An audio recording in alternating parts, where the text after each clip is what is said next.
Hoje eu estou recebendo o Solano Todeschini, que é cofundador da Avoa, uma solução voltada ao mercado de saúde para desburocratizar alguns processos que são muitas vezes repetitivos, que tornam a relação mais lenta, mas obviamente a gente vai falar mais sobre isso a partir da experiência do próprio Solano, do que ele está fazendo no dia a dia. Solano, primeiro, obrigado por ter aceito conversar comigo aqui, trazer um pouco da tua experiência como cofundador.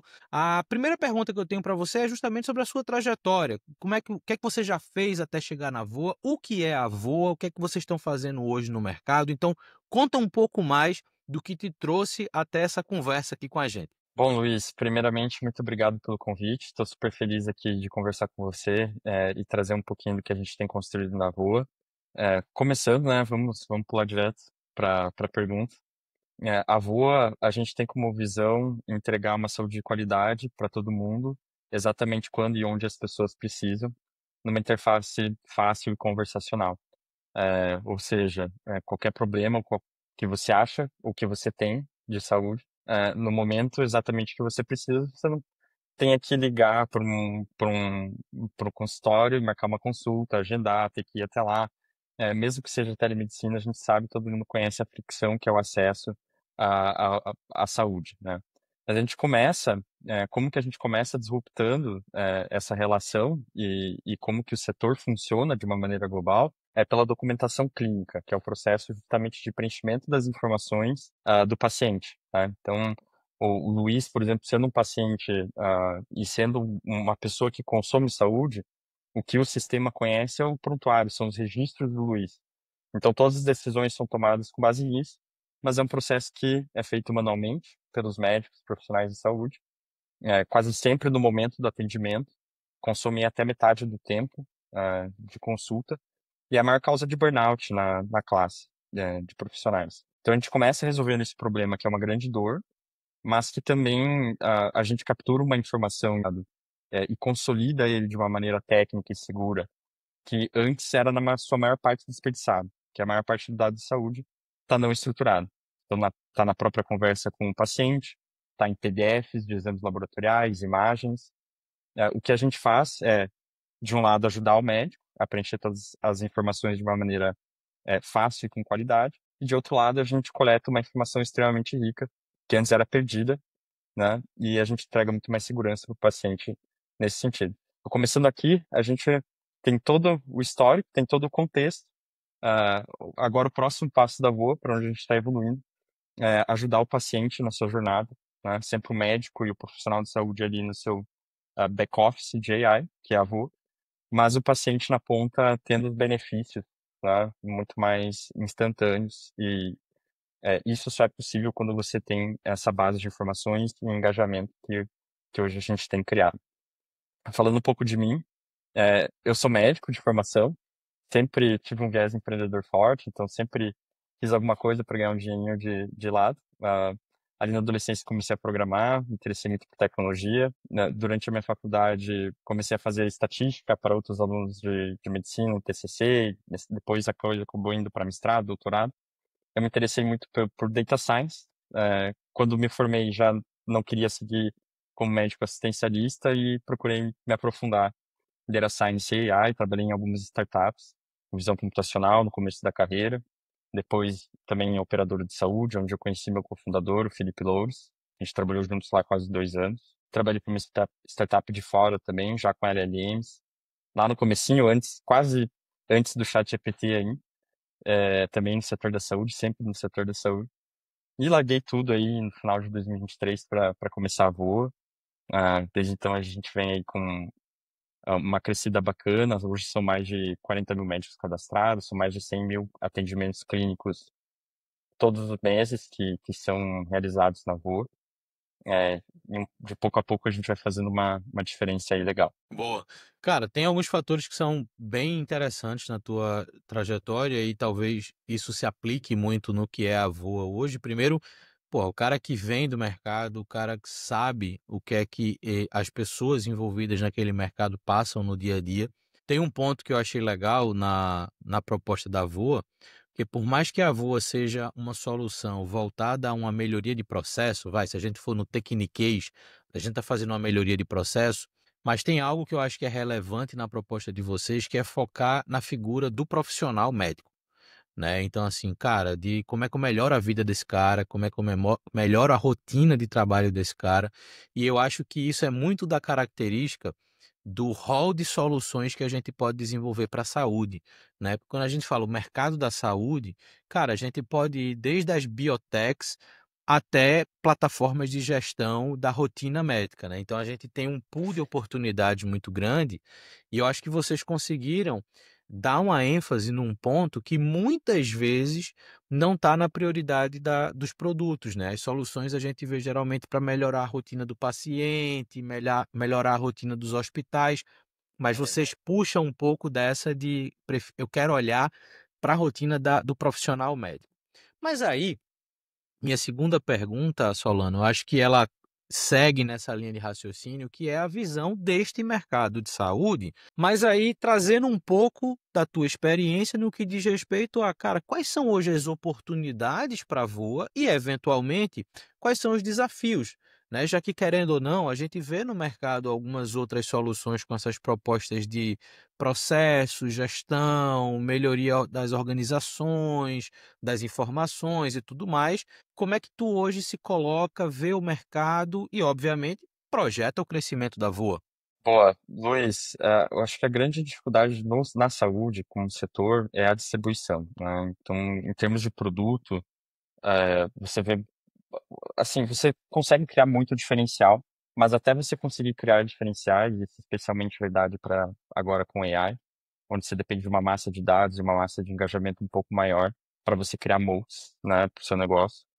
Até você chegar lá, você precisa de bons canais e uma excelente distribuição, um excelente go-to-market, né? Então, você conhecer o setor vai muito nesse sentido. A gente escolher a figura do médico foi uma decisão estratégica, mais do que uma decisão de negócio. Ah, a gente entende que a relação médico-paciente, a interação clínica nesse sentido, é o core, é a peça central para qualquer serviço, sistema de saúde. Então, a gente escolheu começar disruptando esse core e a gente entende que soluções adjacentes se tornam muito mais fáceis e a gente vê como a Voa como uma peça central para um ecossistema. Então, essa informação que a gente gera é muito rica para qualquer outro tipo de tarefa ou caso de uso downstream, casos de uso específicos. Então, por exemplo, se eu falo para você retornar em 3 meses ou 6 meses aqui no consultório, né, num exemplo fictício, ah, hoje a gente captura essa informação, categoriza, cataloga ela e deixa ela ali segura, pronta para ação. Agora, o próximo passo é a gente criar agência, né, ou seja, criar ação em cima disso. E aí, aqui, agência pegando já um pouquinho de agents, né?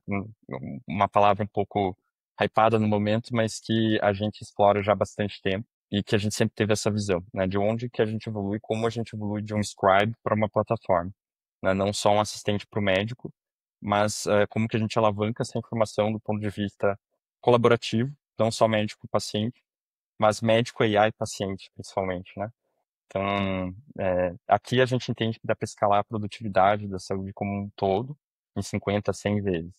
Entregar uma saúde, portanto, de qualidade muito melhor, muito mais rápida para todo mundo. Boa. Isso é muito interessante também, porque, lógico, a gente acaba também circulando muito em cima do tema inteligência artificial, acho que com todo mundo, e a gente já saiu do momento, mesmo que muito rápido, mas a gente já saiu do momento se vale a pena usar IA. Agora a gente já está preocupado em como, né? Eu acho que essa tangibilização de resultados a partir da implementação de inteligência artificial, esse de fato é o desafio do momento, né? E quando você olha para a estrutura da Voa, né? Quando você olha a forma que vocês operam e já projetam o negócio daqui para frente, esse casamento que você falou, né? Médico-paciente, IA, plataforma, você ter esse ecossistema somado com novas inteligências, eu acho que você de fato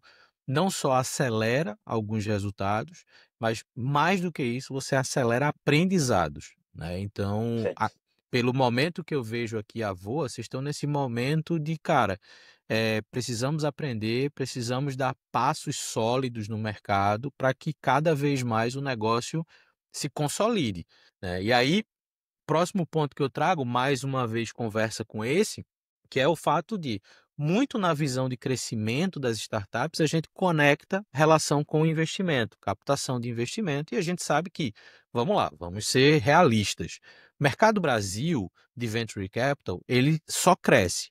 Mas mesmo só crescendo, não significa que ele se tornou um mercado fácil para você captar dinheiro, para você atrair recursos. E mesmo difícil, é interessante também a gente ouvir de quem está ali na ponta negociando captação para o próprio negócio, o impacto que essas captações geram no crescimento. E aí eu queria trazer para você exatamente esse viés do que está ao redor da relação de captação de investimento. Como é que foi que o investimento se tornou uma necessidade para dar um próximo passo da Voa? Como é que foi esse teu processo de captação? E o impacto que essa captação já está gerando nesse crescimento da Voa, em termos de produto, vendas, posicionamento de mercado. Pô, excelente. A captação, a rodada seed que a gente levantou, a gente fez uma rodada com a Prozis, que é um investidor de tecnologia já que opera em vários continentes. Agora tem a Prozis Venture, que é uma divisão não tão antiga assim da Prozis. E a rodada, como todo o investimento, todo o capital, é muito voltada para dar velocidade, né? Hoje a gente entende que a velocidade mais do que nunca é ultra importante. As barreiras para se desenvolver um produto têm baixado, de certa maneira. Algo simples, um protótipo está mais fácil do que nunca, mas um produto que gera valor na prática, em escala, ele continua muito difícil de ser executado. E até chegar lá, tem muito aprendizado, como você falou. AI, isso é especial, especialmente grande por conta da novidade. Então, a gente tem tudo para ser feito, tudo para ser descoberto. Então, quando você lida com uma tese de AI, são inúmeras incertezas que você tem que ir tirando desse caminho, e que só a velocidade vezes o tempo, né? Então, são essas duas variáveis que entram muito na história, que são as mais determinantes para o sucesso. Então, levantar um capital é muito importante, né? Apesar de não ter sido uma necessidade do ponto de vista de sobrevivência, foi algo que foi extremamente importante. A gente já tinha feito uma primeira rodada com investidores, pessoa física, depois levantamos com a Prosa em fundo institucional, já depois de ter uma certa atração, de ter algumas comprovações importantes sobre a tese que a gente realizou no ano passado. É, e agora a gente está investindo aí para dar velocidade em todos os sentidos, produto, tecnologia, AI mesmo, né? A gente não tem mais hoje gargalos aí de recursos computacionais como a gente tinha antes, tanto para inferência quanto para ajustes de modelos, né? A gente não depende mais de APIs de prateleira, a gente tem uma infraestrutura própria que traz muito mais segurança, qualidade, menor latência, menor custo, né? Isso, tem vários pontos importantes para a gente aqui que a gente vem construindo, que serão muito difíceis de serem executados sem a rodada, né? Seed especialmente. Então vem muito para velocidade e, claro, o crescimento, né? A gente já vinha crescendo, uma atuada muito boa. A gente descobriu alguns canais que nós sabemos como funcionam, tem uma certa credibilidade muito boa. Então, a gente está investindo mais nos canais que a gente conhece, apostando em alguns novos, testando mais coisas. E é tudo sobre velocidade, né? Quanto mais a gente consegue testar, em um menor espaço de tempo. Apesar de a gente não ter uma equipe muito grande, que acredita muito em equipes enxutas e altamente produtivas, a gente já nasceu num cenário com AI generativa e vem de, assim, inclusive implementação, né, na prática. Então, a gente já nasce com uma cultura voltada para esse tipo de trabalho, o que nos dá muita velocidade. E o Seed basicamente é isso, né? Acho que abre portas para a gente testar muito mais, ah, com riscos menores, para encontrar aí as melhores oportunidades que a gente tem. Cara, isso é muito legal e você trouxe pontos que eu acho que pela primeira vez, assim, eu tô nesse ecossistema de startups desde 2012. A minha startup eu criei em 2013 e vendi em 2016. Então veja, a gente está falando Legal. literalmente de outras eras. E é interessante te ouvir agora, porque eu acho que pela primeira vez, desde essa época que eu comecei a empreender, que de fato a gente conseguiu mudar a essência da jornada de uma startup. E por mais que durante muito tempo a gente meio que foi influenciado, e aí eu posso me arriscar a dizer aqui que, sem aspas, a gente foi mal influenciado pelo Vale do Silício sobre aquela cultura de tem que ser tudo muito rápido. Isso eu estou falando em 2015, 16, 14, tem que ser tudo muito rápido. E essa velocidade durante muito tempo sempre foi o calcanhar de Aquiles de muita startup. Mas Uhum. hoje, e aí eu acho que você colocou muito bem, hoje finalmente a gente tem a capacidade técnica e tecnológica para a gente acelerar a velocidade de fato de uma startup sem perder qualidade. Eu acho que esse é o ponto. Perfeito. Você colocou ali a relação de velocidade e tempo, né? Velocidade vezes tempo dá a distância que você percorre, né? Então, imagine que a gente agora está falando que essa distância percorrida, ela vai ser percorrida com qualidade se você souber integrar desde o início, de forma inteligente, uma inteligência artificial ou um conjunto delas.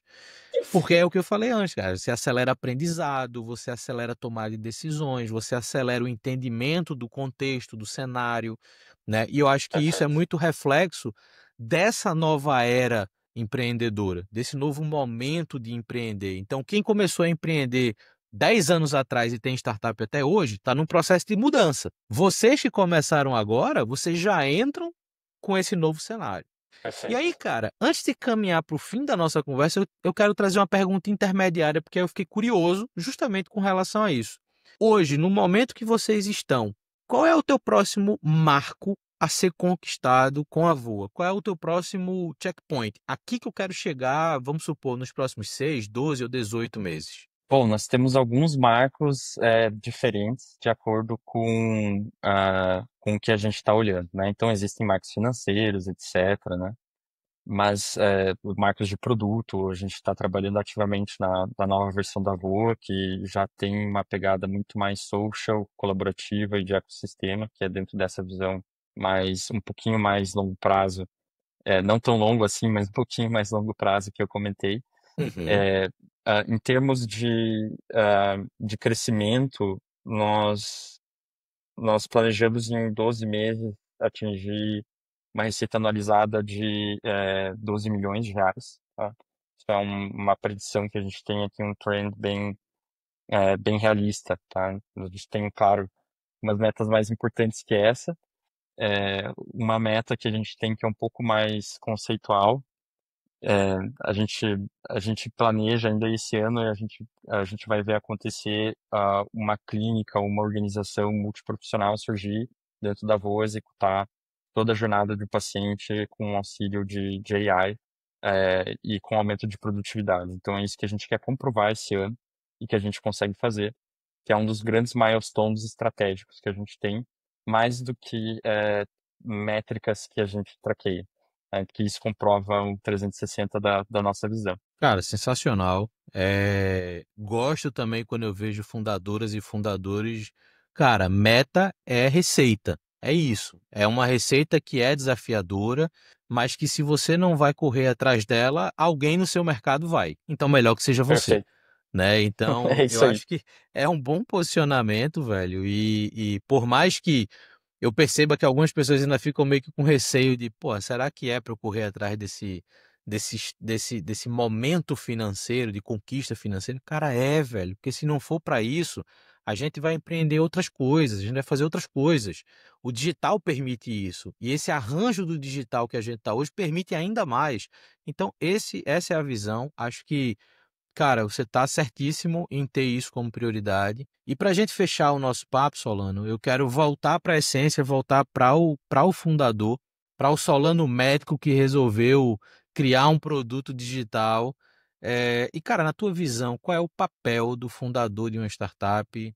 Qual é o papel de uma liderança, né, mesmo de uma equipe enxuta, mas na verdade você não lidera só uma equipe, você lidera a relação com o mercado, você lidera a relação com investidores. Então, assim, Na tua experiência acumulada aí com o Voa, como é que você vê esse papel e por que que esse papel, na tua visão, ele precisa existir para que o negócio chegue aí nesse marco de 12 milhões de receita acumulada? Ótimo. Eu acho que também, de certa maneira, é um papel que é volátil, né? De acordo com o tempo, esse é um papel que vem mudando a definição e o que é melhor.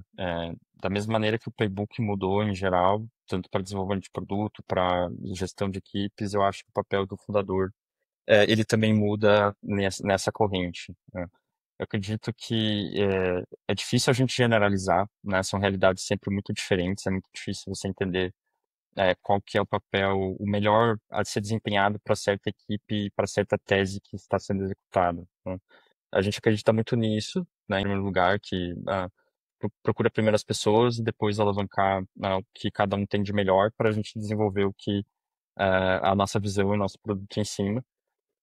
Mas eu acredito que, especificamente da minha realidade, e eu acho que isso se transpõe para a realidade de fundadores com empresas de AI, AI native, né, que nasceram há um pouco menos tempo, eu acho que é principalmente a capacidade de eliminar vieses, de estar muito atualizado e entender quais são os moats que têm que ser construídos. Eliminar vieses é uma coisa assim importante porque a gente tem tudo para fazer, né? Então decidir o que não fazer é melhor do que decidir o que fazer. E essa capacidade de você limpar o backlog, você limpar a visão e saber para onde você vai, eu acho que, assim, todo momento que tem muito hype, muita coisa nova e se atualiza muito rápido, é muito difícil você manter a sua visão clara ao mesmo tempo que você incorpora novidades e incorpora como o mercado e como as tecnologias vêm evoluindo, né? Eu acho que é importante também, como eu falei, além de eliminar vieses, ah, ser um, cara, tem todo o papo de ser um bom líder, né? E a gente tá junto com a equipe, eu acho que isso varia para todo mundo. Eu acredito muito em liderar pelo exemplo, então eu acho que o tal do founder mode, né? É muito real, a gente é muito hands-on, tanto eu quanto o meu co-founder, o Felipe, ele é mais para parte de GTM, né, go-to-market, e eu fico mais para tech e produto, mas a gente se divide muito bem nesse sentido.